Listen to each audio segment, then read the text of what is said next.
Welcome to the Green Loudoun Podcast, brought to you by Goose Creek Association and presented on Loudoun Now Voice. I'm your host, Alyson, Borowczyk, Executive Director of Goose Creek Association. Goose Creek Association works to improve the health of Goose Creek and its tributaries by raising public awareness, educating youth, monitoring water quality, restoring riparian zones, and advocating for best conservation practices, all with the help of dedicated volunteers and partnerships with other organizations. Goose Creek is one of Loudoun County's most important natural resources. It's a designated Virginia scenic river and a vital source of drinking water for Loudoun and northern Fauquier counties, making its protection essential to the health of both our environment and our community. On this podcast, we talk with the people working to protect Loudoun's land and water, conservation leaders, scientists, educators, land stewards, and community partners about the programs, partnerships, and ideas shaping the future of our region. Today's podcast is presented by Luckstone, a family-owned company producing crushed stone for over 100 years. Luckstone, where stone is just the start. So let's get started. Today, I am so lucky to have my team from Goose Creek Association, and we are going to start off with our incredible board chair, Ted Lewis. Hi, Ted. Hey, Allie, how you doing? Good. How are you? Very well. Can you believe we're doing this? It is hard to believe. Yep, we're into the future. Absolutely, absolutely. So I think just for our listeners who might not be familiar with what it is we do, what are some things that they should know about Goose Creek Association? Well, first off, Goose Creek Association is a 501c3 nonprofit organization. We're started in 1970 because of an attempt to dump raw sewage into Goose Creek. And that's why Goose Creek was formed. And that effort ultimately failed, thankfully. And our organization, we have three main programs that have been sort of the main focuses of our association. They are the riparian buffer tree planting, the water quality monitoring, and the education that we do with primarily it's elementary age students, although we are moving into developing a program for middle school students. So those are our three programs, and we are very focused on the health of Goose Creek. And through those programs, we try to focus on letting the community know how Goose Creek is doing, both from a chemical point of view, but also recreational. So why, I mean, I know why, because I'm so dedicated to this mission, but why should the listeners care about Goose Creek? What makes Goose Creek so important to Loudoun County? Well, I think one of the main reasons is it's a natural resource. A natural resource in our county, in Loudoun and Fauquier counties, are so critical because a natural resource is something that is an asset to the community, to the county. It really can add value. And I think Loudoun County is a perfect example. You know, there's a lot of development that is occurring in the eastern part of the county. But then you have a state scenic river that goes right through it to the Potomac River, Goose Creek. And so having that natural resource is really important. And then again, because of the development that has occurred, it allows the community to access that natural resource, where a lot of people may not have the opportunity to interact with a river or a stream because it's an urban environment. Goose Creek allows it.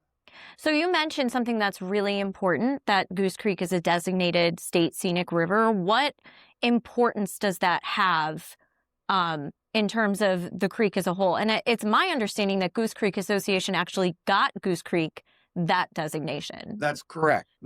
And I think, there are two streams in Loudoun, I believe, that are state scenic rivers, Goose Creek being one of them. And I think, it's an important designation because it lets people know that it's an important asset. It's a state scenic river. And so that means it's important to preserve it and make sure that it's healthy. The designation itself, you can apply in an application and if you check all the boxes, you can get it. But I think what the real purpose of it is to let people know as they drive by it, they see state scenic river. That's an important natural resource asset for our community. So you mentioned our three main programs are water quality monitoring, riparian buffer planting, and education. So we're going to talk in a second with Carl Kelly, who's the chair of our water quality committee, as well as Annie Bellis, who's our Virginia Save Our Streams certified trainer and river steward. Why do you feel our water quality program is so important to Loudoun County? Well, I think the main purpose of doing the water quality testing is to be able to gauge progress. If you don't know what the current state of our river is, it's hard to tell that it's improving.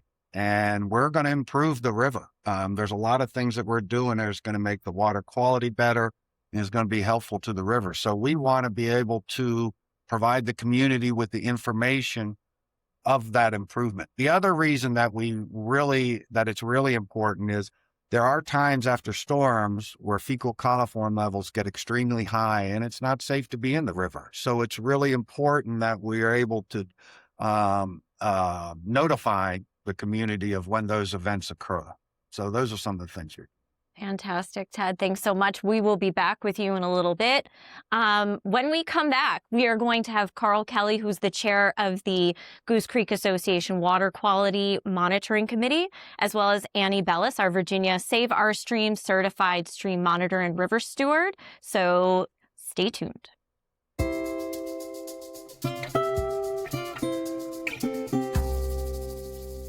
Welcome back to the Green Loudoun Podcast. Again, I am your host, Alyson Borowczyk, Executive Director of Goose Creek Association. Today, we are chatting with my incredible colleagues from Goose Creek Association. Specifically, right now, we are chatting with Carl Kelly, who is our Water Quality Monitoring Board Chair, and Annie Bellis, who is our River Steward. Hi, guys. Great to see you. Yes. Thank you so much for coming on the show. So Carl, for those listeners who don't know a whole ton about our water quality program, can you tell us a little bit about the types of water quality, like the methods that we use to measure the water quality in the Goose Creek watershed? Sure. Like Ted said, one of the great things about Loudoun County, which separates us from Fairfax, is that we have the ability to live in concert with nature and the environment. And so really the purpose of not just Goose Creek Association, but also the water quality is really to protect that environment and also make sure it's safe for people to use that recreationally, right? Whether it's canoeing or fishing or kids on a rope swing, which is my favorite. And so we do that with the water monitoring program. And we've been doing it now for 20 some years at Goose Creek, but lately it's become much more sophisticated in that. And that includes chemical water monitoring, which is what you would expect, right? It's test tubes, looking at that and understanding the chemistry of the water. There's aquatic, which is benthic monitoring, which Annie can talk about a little bit more, which we've been doing again on a volunteer basis now for 20 some years. And then we're also doing fish counts, which is a little bit sexier. Everybody knows about smallmouth bass, right? But we have over 30 species of fish. So that's something new for us. It's really exciting. That's great. So you mentioned our benthic program, which Annie, you are a Virginia Save Our Streams certified trainer. So talk a little bit about our benthic monitoring program. Like, can anyone become a certified monitor? Yes. So right now we have about 15 sites and we have a little over 25 volunteers. Anybody is able to become a certified monitor if they want to. You just have to have permission if you are under the age of 18 from your parents or, something along the lines of that. So yeah. So what is benthic monitoring? Like what does the word benthic even mean? Benthic means basically like the bottom of the water. So we're looking at the bugs that are present in the bottom of the stream or the creek or the river. And that helps tell us how polluted the water actually is. So if some bugs are able to live in very high polluted areas, then we know that the water is very polluted.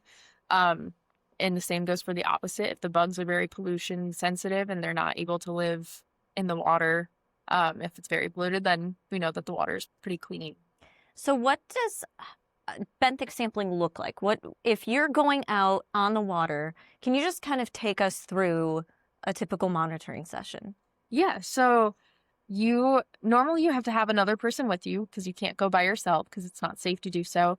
And you have a big net with you and some big poles, and basically somebody is standing in front of you rubbing rocks together, and you're holding a net there, kind of with the water flowing towards you, and that way you're able to get all the bugs. And once you bring them to a table in that net, you're able to kind of use a little ice cube tray and some tweezers and pick out the bugs that you find. And from there, normally you have to find about 200 bugs a session. Wow. So, wow, that's amazing. I know when I'm out there monitoring, we got a very, very big helgamite, very big guy. So most of them are really super, super tiny, but you can get, a little bit of the bigger bugs. But don't let that dissuade you. It's very, very fun. it is very fun. Yeah. So how often do we monitor? So normally we have a monitoring season from March to May, and then we have it again in the fall from, I believe, September to November. And you just go out twice a year and you monitor your little site that you have, and that's about it. It's not very, you don't have to do a lot of work extra, I guess, in between the seasons to monitor. So to wrap up talking about benthic monitoring, if someone wants to be a monitor, how do they become one? So you can get in contact with us, Goose Creek Association, or Virginia Save Our Streams. Or if you're in a different state, you're able to contact your own states and go from there. But you attend an in-person training as well as do an online training session. And from there, you can be certified. So it's not a very time-consuming process. You just have to make sure that you know your bugs. And it's a lot of fun. That's incredible. So, Carl, as you mentioned earlier, benthic monitoring has been kind of like a long-standing program for GCA since, I want to say, like 2003, right? I believe. So let's talk a little bit about, so that program is super important and continuing it is important. But why don't we talk a little bit about how we've sort of professionalized also the water quality monitoring program with George Mason? Sure. Yeah, we've got just about 2 years ago, we started a relationship with George Mason University, their Potomac Research Center. Great people, some great professors, great graduate students there. And we've started doing chemical monitoring at a really professional level. And the chemical monitoring tells us a couple of things, right? If we look at water quality, there's really two aspects of it. There's the recreational side, and that's what's safe for our community. And then there's just a habitat side, right? And so the chemical monitoring does a little bit of both, but it's looking at temperature, nitrates, whether that's agricultural chemicals coming off. It's looking at things like phosphorus. It's looking at turbidity, how much solids are in the water, those types of things. The big concern on the chemical side is E. coli, which Ted talked about a little bit. After storms, we get a lot of that. That is coming from whether it's livestock, whether it's natural causes like deer. Those are one thing. If it's coming from septic or sewer, obviously that's a bigger concern. And so that's one of the key things that we're monitoring for on the chemical side of things. Fantastic. So yes, I can see why E. coli would be a tremendous public health concern for sure. So you also mentioned like phosphorus, nutrients. So why should we be worried about nutrients in the water? Yeah, you're going to get, the more nutrients you have in the water with fertilizers, things like that, you're going to get algae blooms, those types of things. You also have, if you think about just the recent event we had recently with the ice that never left for 3 weeks. If you think about the amount of salt that was put on the water, on the roadways there, that's going to end up eventually in the creek. And so all those things are affecting, again, aquatic life primarily. The good news is, though, if you look at the benthic work that Annie's been doing, our group has been doing, the other thing that we're doing right now with, which is kind of exciting, we just started this year, is fish counts, which is electrofishing, which is a really exciting thing to be involved in. The graduate students basically get in the water twice a year. We stand behind with nets. We throw an electric current in the water. The fish come up. We count them. It's actually really exciting. I know. Yeah, you got to go out on one too, right? Annie and I also went out with Dr. Reed Nelson and his team, and oh my goodness! And I in the video we're going to be sharing some awesome photos. But it was fun. It's really fun to do. Now, one thing that we need to specify: are the fish hurt in these fish counts? They are not. Yes. We may lose one or two. Yeah. But for the most part, they're not. They snap out of it pretty quickly. There's one other piece of that, which is brand new, which is eDNA testing. And that is taking a water sample, and anything alive in the water is excreting something. Okay. And we can look at the water sample and tell what lives there. So that's pretty new, and it's pretty cool to see what is in Goose Creek right now. And the really good news so far is that the creek and the sampling that we've done anyway so far is going to show that there's a really abundant population of fish. Yeah. The diversity is still there. So the creek is resilient right now. The issue really is the development in eastern Loudoun and how that's impacting things and how we can mitigate that. Absolutely. So it's so important for the public to be informed about our results, right? So do you want to share where they can find that information? I mean, I know, but... Currently on the Goose Creek Association website, we're publishing the data every time we go. And we're testing the water chemically 12 times every month at 10 sites on Goose Creek and 4 sites on Broad Run. So you can find that information. What we like to do, eventually we're working with Parks and Rec to try to get more access to the creek and more access to the trails. And so you can put it on kayak launches, maybe a barcode where you can go look at that and see exactly what the water conditions are that day. So that's our goal. That's fantastic. Well, awesome. Thank you, Carl. Annie, you're going to stick with us. When we come back, we are going to have Alyson Day with us, who is our board vice chair and actually also our chair of our education committee. And we're going to be chatting about how we work with young people to create future stewards of Goose Creek when we come back.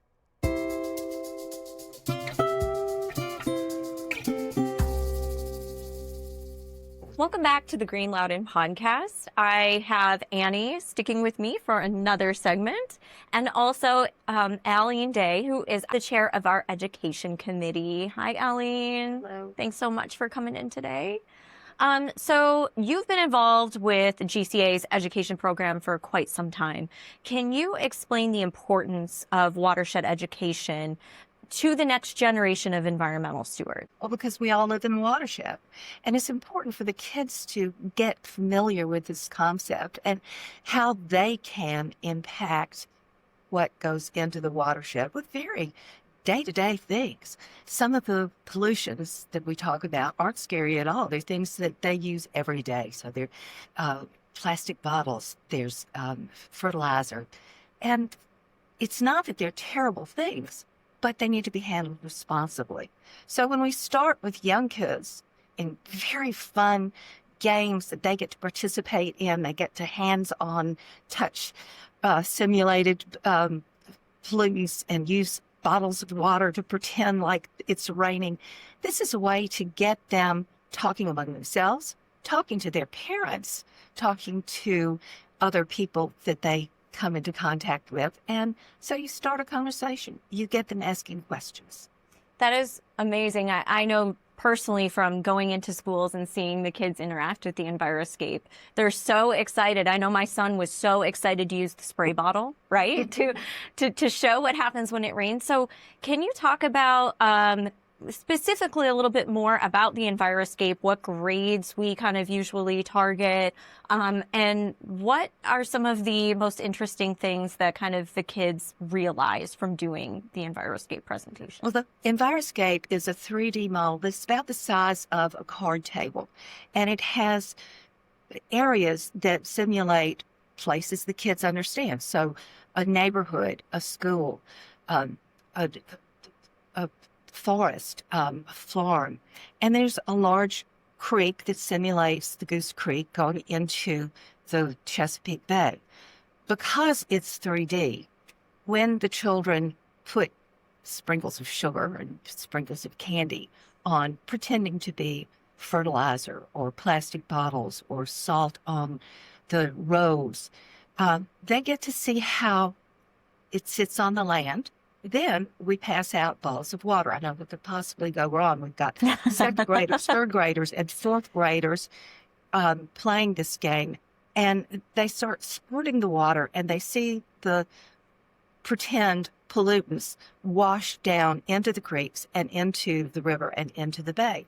So it's a very hands-on visual kind of exposure to what pollutants can do. And these are usually what grades for this presentation? Second grades, third grade, and fourth grade. And we do tailor it to be more age specific. So the second graders get a little bit more of a fun presentation. By the fourth grade, they're already pretty familiar with what a watershed is. Their teachers have done an excellent job of bringing them along. And so it gets to be a little bit more they do it versus us doing it for them. Fantastic. Now, if I'm an educator and I'm listening to this podcast and I say, this sounds amazing, how do we get GCA to the school to do this presentation? Well, you contact Goose Creek Association. Annie is wonderful about scheduling everything. The presentation usually takes about 30 minutes. There is some setup time, and as we talked about with the candy in the water, there's some cleanup time afterwards. But we are very good at being able to get the program set up and cleaned up later. So it takes about 30 minutes. Well, I understand, and we're very excited about a new game that we're working on for middle school aged kids. Can you tell us a little bit about what you're working on with that? It's still in the planning stage, and what's really fun is we are working on it with cooperation from Foxcroft School. They are designing it for us, and so we've got it's an educational aspect for these young women designing this game for younger kids. It's going to be basically the same thing. It will be 3D. It'll be a little bit easier to pack and take with us, and it'll. I don't want to give too much away because we're still working on it, but we're hoping to also include a little bit more of a gamesmanship, scorekeeping aspect. Make it competitive. Competitive. Yeah. It'll appeal to the older children. So speaking of older kids, Annie, can you speak a little bit about what we have for high school age students? Yeah, so we have lots of opportunities for high school students if they want to get involved within the watershed. We have repairing buffer plantings, which we are actually working on scheduling, and we'll talk a little bit more later on about those.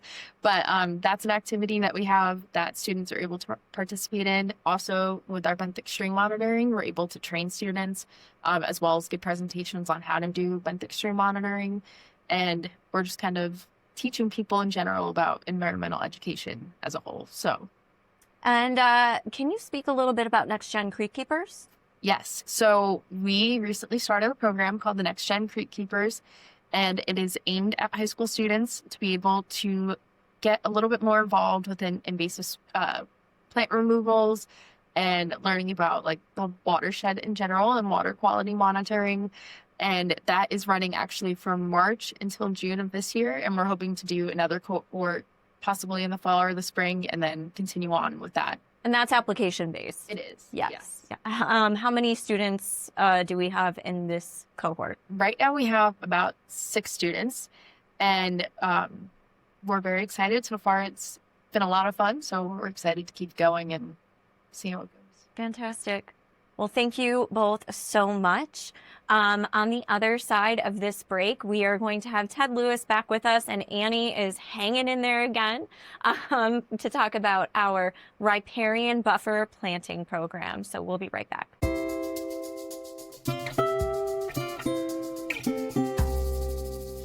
Welcome back to the Green Loudoun Podcast. We are talking all things riparian buffers right now. We have Ted Lewis back with us, our board chair, and Annie hanging out in her favorite chair over there.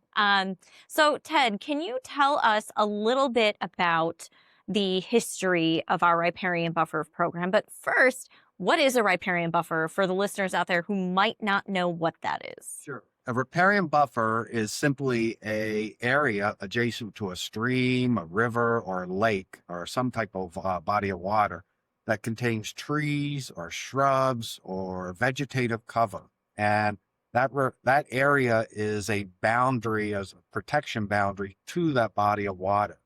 As water and precipitation moves towards that body of water, the riparian buffer area removes soil, pollutants, other things that would go into the body of water. So that's what a riparian buffer does. Now, for the history of it with Goose Creek Association, all started with the Chesapeake Bay. One of the plans for the Chesapeake Bay was to plant riparian buffers along the bay. They indicated they were going to need 180,000 miles of riparian buffers planted. And so Goose Creek Association started the Goose Creek Challenge, which was typically we want to plant about 2,500 trees a year was our goal. And to date, we've planted over 13 miles of riparian buffers along the Goose Creek watershed. That's fantastic. So with the development happening, especially in eastern Loudoun County, how does that affect the natural buffer zones that we would have had? Well, typically when you do development, especially if it's in close proximity to Goose Creek, you install a lot of impervious surfaces. So instead of precipitation going down through the ground, infiltrating slowly into the river, precipitation is going to go down, hit the rooftops or the asphalt, and then it's going to be collected in a stormwater management facility and then quickly dumped into the river. So the speed that water comes off the ground into the river is so much higher in a developed area than it is in its natural condition. That's fascinating. That really does underscore the importance of having those natural buffers. So Annie, can you tell us a little bit about our program in action? What does a tree planting look like with Goose Creek Association? Yeah, so normally during a tree planting, we plant anywhere from 200 to 350 trees. We have a site that we plan to go to, and then we have a group of volunteers as well. And the volunteer number, we either have youth or adults, but that volunteer number can range anywhere from 15 people to 50 people. So it's a very wide range of people. And throughout the day, we basically dig holes and plant trees. That's incredible. So I know we have a lot of wonderful colleagues in other organizations like PEC, for example, who do tree plantings, and they do those on a much larger scale. What is the main difference between GCA and the important work that our other colleagues are doing? So our work is more aimed at getting youth and the local community involved. Most of the time we have children from schools or usually around high school age, middle to high school age, and they are able to plant trees and kind of get their feet wet in, the world of environmental work. So that's a little bit different than some of our other organizations. So I know Delaney Morrison, who you work very closely with, he's been the chair of our Goose Creek Challenge Riparian Buffer program for quite some time. How do people get in touch with Delaney or get in touch with you to basically see if they qualify for a tree planting on their property? So they're either able to contact us through our website or through my personal email or however they are able to get in contact with us. And then from there, we'll usually go out and do a property visit or a site visit and kind of make sure that the property is, along the Goose Creek watershed or within the Goose Creek watershed. And from there, we're able to plan a planting. Now, last but not least, what partners help make our plantings happen? And 2, are there any costs to landowners for these plantings on their property?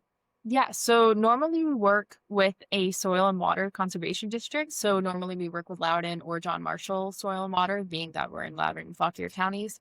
And the tree plantings are free, so they're completely free to the landowners. And there's a process that you go about, selecting all the trees and everything like that. But we obviously would help you all out with that. So you're not on your own to figure it all out. All right. Fantastic. Thank you both. When we come back, I'm going to be chatting with Ted on some closing thoughts, so stay tuned.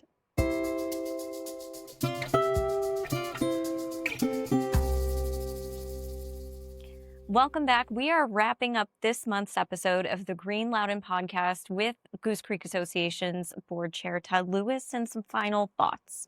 So, Ted, a lot has happened in the last 2 years that we've worked together. It's been pretty amazing. Where do you see Goose Creek going in the future? Where do you see the trajectory of GCA?